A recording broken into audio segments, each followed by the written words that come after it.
ልጅ እያለሁ ስቅለት በዓል ሲመጣ ምናምን የኢየሱስ ክርስቶስን ፊልም አይ ነበርና ፊልሙን እያየሁ ምን ል ነበር መሰላችሁ? እኔ በዛ ጊዜ ብኖር ኖሮ እንዲሰቀል አላደርግም፣ ትልቅ በሆን ኖሮ በቀል ነበር፣ እንዳይገደል አደርግ ነበር ምናምን እያልኩ አስብ ነበር። የልጅነት ጭንቅላቴ እንደዛ ነበር የሚያስበው። እያደግኩ ስመጣ ግን ኢየሱስ ክርስቶስን ከሚሰቅሉት መሃል እሆናለሁ ብዬ ግን አስቤ አላቅም ነበር። አሁን በዚህ ዘመን ላይ ኢየሱስ ክርስቶስ መጥቶ ቢሆን ኖሮ ከሰቃዮች ውስጥ አንዱ ነው ያለ ጥርጥር። እንደው ጨክኜ መስቀል ቢያቅተኝ እሱን ሲሰቅሉት እያየው ዝም ከሚሉ ሰዎች ውስጥ አንዱ ነው መሆኑ እንጂ ከሚያስጥሉት ሰዎች ውስጥ አንዱ አልሆንም።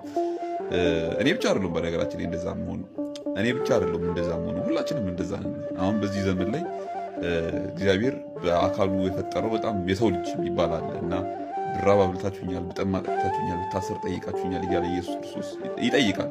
እና በአካል እሱን አግኝተን ሲራብ ምግብ ማብላት ሳይሆን እሱ በአካል በአምሳሉ የፈጠረውን የሰው ልጅን መንከባከብን ነው የሚፈልገው እግዚአብሔር። እና እሱ ሰው ልጅ እሱ እግዚአብሔር የተባለው እሱ በእግዚአብሔር አምሳል የተቀመጠውን ሰው ልጅ ሰቅለናል፣ አቃጥለናል፣ ገለናል፣ አርደናል።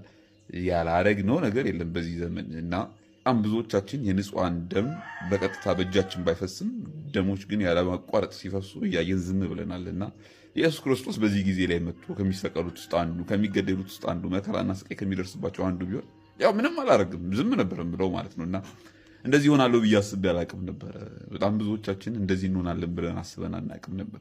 እስከ መቼ ድረስ የሰው ልጅ ሞትና መከራን እያየን የምንቀመጥ ሰዎች እንሆናለን የሚለው አላቅም። በተለይ እኔ ማለት ነው እስከ መቼ ድረስ እንደዚህ እንደምቀጥል አላቅም። ለማንኛውም እንኳን አደረሳችሁ።